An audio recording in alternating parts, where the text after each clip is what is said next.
Welcome to the No Name Brand Podcast. My name is Sashka Hanarappel, actress, singer, dancer, turned brand marketing, sales, and advertising strategist who brands your soul. And each week I bring you an inspiring person or message to help you discover your undergod, turn up your leadership notches, challenge the status quo, because you're fast and furious with a powerful message to share with the world. Thank you for taking time out with me today, and without further ado, let's get our creative and wisdom juices flowing. Howdy doody, everybody! How are you this week?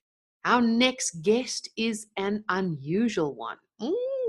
And this episode will be an unusual one too, because we'll not only be expressing ourselves, but a surprise near the end, so you have to stay listening. This episode will be especially beneficial to creatives, creators, and entertainers.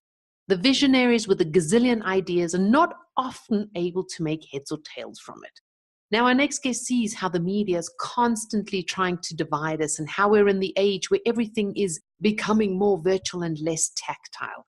And as positive as it is negative, she aspires to reunite people for moments of ecstatic wondering and inspiration through art and expressing yourself.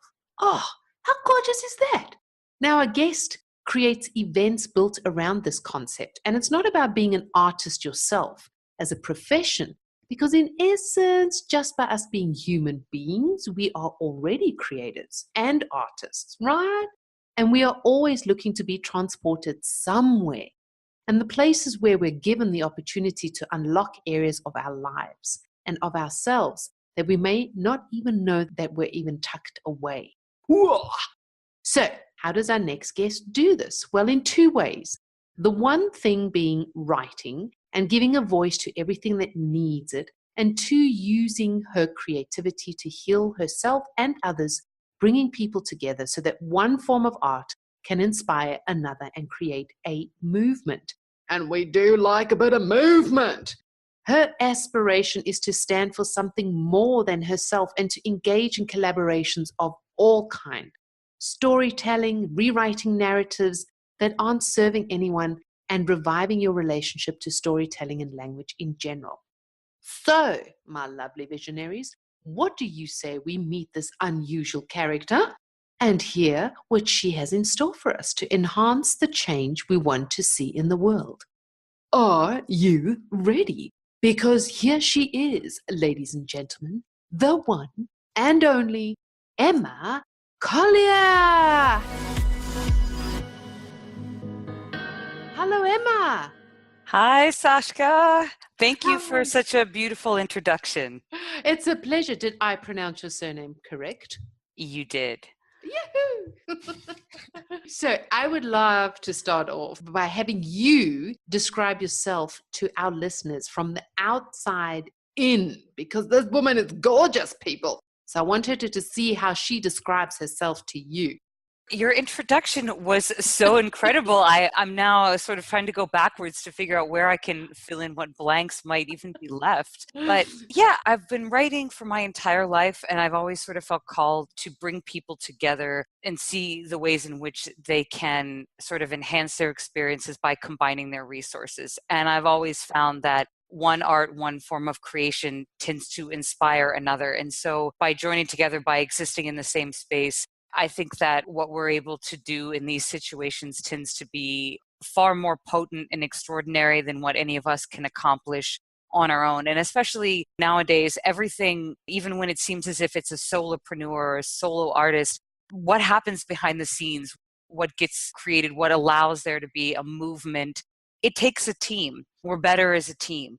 So that's something that has just always been a part of the art I've created, the writing that I've done. Even as I've traveled, whenever I would sit down somewhere, I would often start writing and I just fold over the page and I'd look to whoever was sitting next to me and just hand it over to them, and they could see fragments of a few sentences, and I would ask them to start writing, or maybe it's part of a drawing, and to just add something to it. And there's always that immediate hesitancy of, well, I'm not a writer and I'm not an artist, but that comes down to just overthinking things.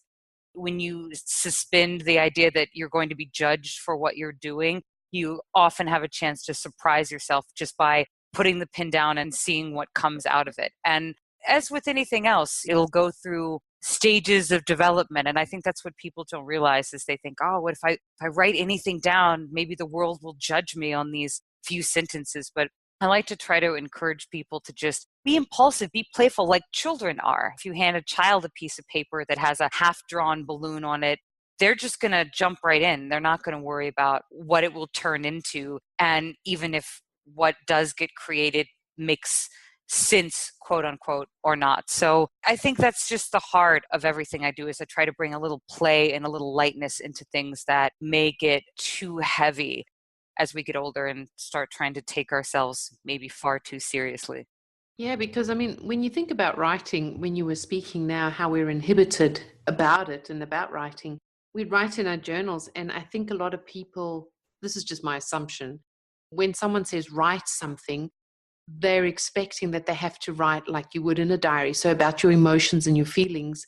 And they don't know how to confront that. They don't know how to put that into words because they haven't been able to confront it head on, so to speak, with their thoughts or in visually or written. And now to write something, it's like, oh my God, I have to actually put myself and my feelings on paper.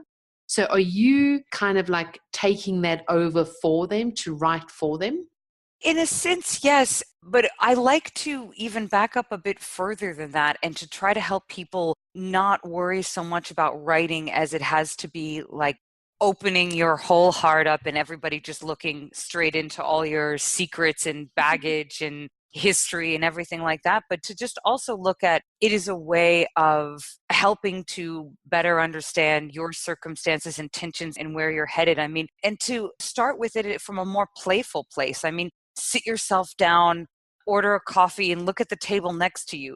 You can spend 15 minutes making up a story that just describes all the details of exactly what you're seeing, imagining how those two people might know each other, where they're headed after this, and just go in any direction that whatever details present themselves to you encourage. And don't worry too much about it, because I think that once we can start letting ourselves go and realizing that everything around us can be material in a sense, that we can take it a little bit more lightly, it also starts to allow us to give ourselves that same freedom. So when we start writing about ourselves, we don't approach it with this serious, daunting task, and we can also have a little bit more fun with it ourselves. And that's in story coaching. That's what I try to do with people, is I ask them unexpected questions sometimes. And if that question maybe hits them the wrong way and they don't know how to answer it, I just kind of back up a little bit before that. Everybody has a different place that they're starting from. Wherever you are, there's a certain way that you can find a way to approach writing again with just a little bit more lightness and fun,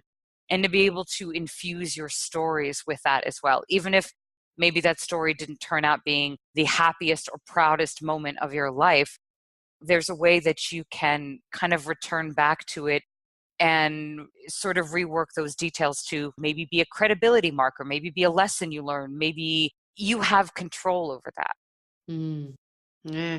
When you were talking now about sitting down, having a cup of coffee, and then just writing a story, it reminded me of some guy, I can't remember his name now, that's on Facebook, where he does viral videos, where he does these short little excerpts, and he'll be following two couples walking or something and just like narrating a story. Like he'll just go, story time. And the man looks over to her and decides he really likes a young woman. Whoa. And then the man will look over kind of like surprised or whatever, or he's in a store and she looked at the clothing and decided it was not good enough for her, and then decided to speak into her phone. Story time. And just catching people off guard and writing stories like that, like what could they be thinking? So I like that idea. I might just do that sometime, just going to a coffee shop and just pretending, what could they possibly be thinking right now, and write stories from that, just to let it free flow. Just the whole thing about storytelling. I mean, in business, it's a must. And if you don't know this, I'm telling you, it's a must. Because the art lies in the content of that story and the connection and the closure for the audience. How is your storytelling different to other writers and storytellers? How are you helping creatives and creators and entertainers? Because they've got so many ideas. How are you taking their story without it being too overly dramatic or too sob, or not knocking stories, but putting it into words that really reflect them as well and using their words as well? Well, I think what it comes down to is creating content. The way that I approach it is it's really important to me to have story coaching sessions, regardless of whether I'm going to be doing the writing or whether the person wants to do it themselves. And the reason is before you're going to write for anybody, I believe that you need to develop some kind of rapport with them. You need to be able to get to a place where you're comfortable enough that they're going to be able to share with you what it is that they most need to say, what parts of their story are going to be most valuable for where they want to go, what their intentions are, what it is that they're trying to develop. And no one can answer that in a 20-minute discovery call or by showing you a few pages of copy that they maybe have on their website or a few things that they're not entirely happy with. This is about having real conversations and just about learning how to develop icebreakers and questions and just kind of a manner of engagement that can help you start getting to the parts of what's happening right now. And usually people like answering questions about themselves if they don't feel like they're being interrogated. It also helps if you are able to just start sharing some of what's going on with you and you leave room for them to ask you questions. I mean, I find that a lot of my clients really enjoy when we get into those sessions, and especially if they hit a point where they are not entirely sure how to answer something. And I say, okay, let's just take a break. What would you like to ask me? And do you want to ask me the same question? And sometimes they're like, yeah, actually, I do answer it. And when I just open up in that way and I say to them, ask me anything, I'll answer anything. It opens that door so that somebody feels less intimidated about maybe they don't know how to answer it and they kind of would like to start rambling a little bit, but they're worried that they need to be precise and absolutely sure of what it is that they want because that's how they feel that they should be answering questions. And I tell people to leave all that behind. Because sometimes in rambling through an answer, that's what it takes. That's actually the process of writing.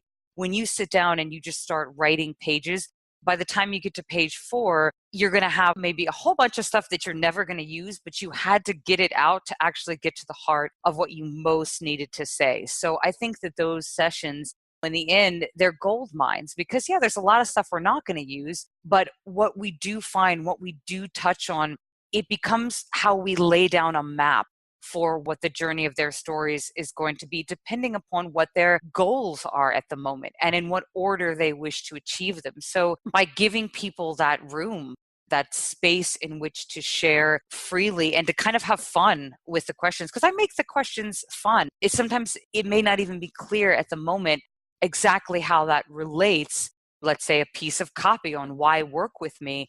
But utilizing these exercises, because I studied physical theater, I studied improv, this is what helps people to loosen up and start saying what they really want to share rather than what they think maybe they're supposed to share. Yeah. So you mentioned that you would love to start a movement. And where did this idea come from, or where did this thought come from to start a movement? Or what kind of movement would you like to start?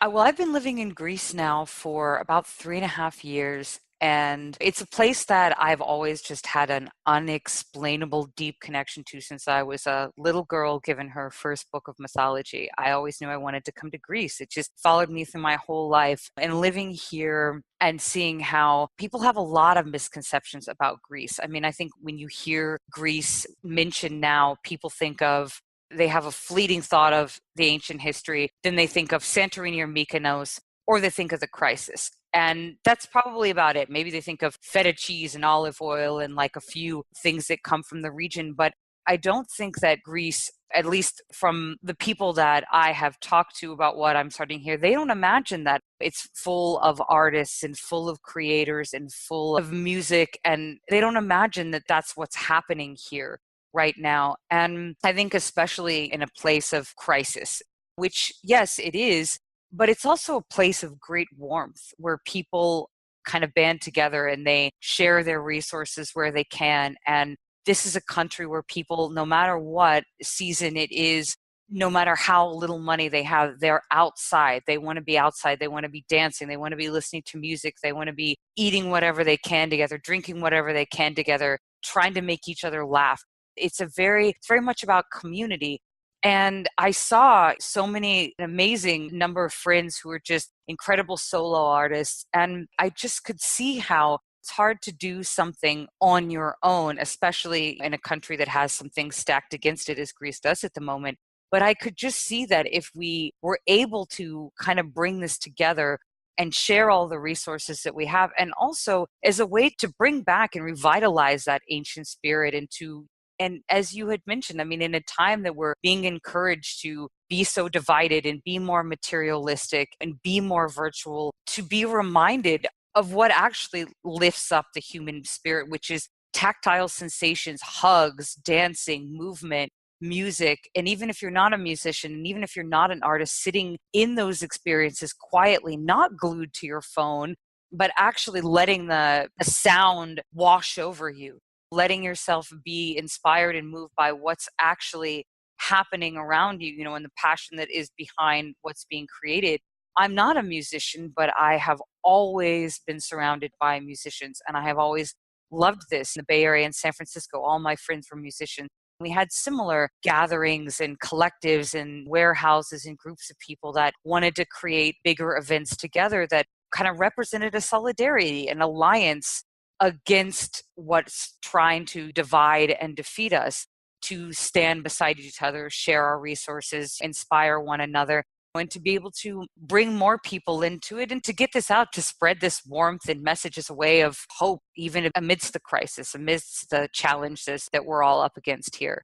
I love that. I love that. Finding just that the lost, kind of like, I forgot the movie, it's my favorite movie, Hook, just kind of finding the lost boys within yourself, the Peter Pan, and finding all the creativity and the expressiveness that we've kind of suppressed for a long time, and just appreciating looking into somebody's eyes, or just sitting next to each other and either just being silent or just speaking to anybody and just opening up and hearing a story from long gone. I love that. Absolutely love that. Now, in the beginning, I mentioned to the listeners that you were going to be bringing us something unusual to do on the show, something to unlock areas in our lives that we may not know we have tucked away, where all the answers lie. Would you care to share what we're going to be getting up to? Yes, absolutely. So the idea that I had was just to be able to share with the listeners, give them an example of what this is about. So I encourage you, if you're listening to this now, just take a moment and put your phone on silent and do whatever you can to minimize any kind of distractions, and just allow yourself to sit with the song that you're about to hear. The woman that will be singing is Lisa Spiker. She's actually part of the collective that we have here in Athens, Greece, which is called Strange Color Wildness. And she's going to be singing a song which would love to see how it affects you, how it moves you. If you are ever a person who likes to write or paint or draw, I would even invite you to take this moment and grab a piece of paper and a pen and give yourself over to that experience and see if it does unlock something for you, if it does bring up something, even if it's just a word that pops up or a random image. Write it down. Maybe it's a clue to something. Maybe it will turn into something more later on. Maybe not. But it's just a fun little experiment and a moment in your day to give yourself a chance to try to collaborate with a piece of art that's just being delivered to you right in this moment. Brilliant. Ooh, I'm looking forward to this. All right. So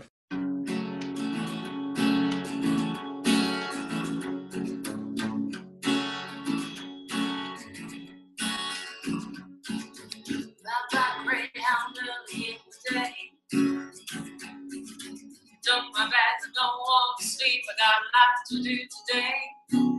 Coffee, and one more coffee, and I'm ready for the night.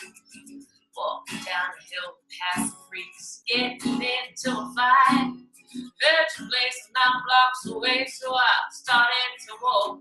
I was in a stupor from sleep deprivation, can only call the small talk. That's gonna take me longer to get where I'm going than it should.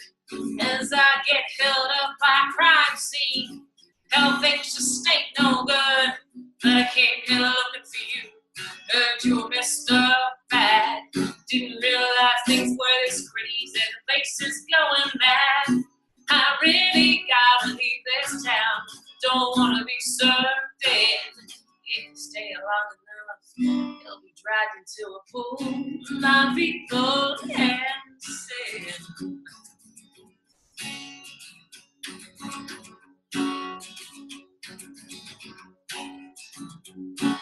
Story goes that he shot his gun, but he couldn't go fast enough. A lot of them pushed him to the ground. He's wicked blood in the cops. Walked on by in the dark, thought about what he could have done. I turned the corner and faced a big man with his hands around a silver gun. You need to say what you're looking at, like a gun part of his arm. Then I walked on by really quick, so I come to no harm. As I got to the place I was going to, between a brothel and a bar. The sign pulled up the window said, not coming back. And I knew you were already by, but I came here looking for you. Heard you, Mr. Bad. Didn't realize things were this crazy and the place is going mad. I really gotta leave this town. Don't wanna be served in. If you stay long enough, you'll be dragged into a pool. I'll be cold and said, oh, oh, yeah, but I came out looking for you. Heard you were Mr. Bad. Didn't realize things were this crazy. The place is going mad. I really gotta leave this town. Don't wanna be served in. If you stay long enough, you'll be dragged into a pool of evil and sin. Oh, oh,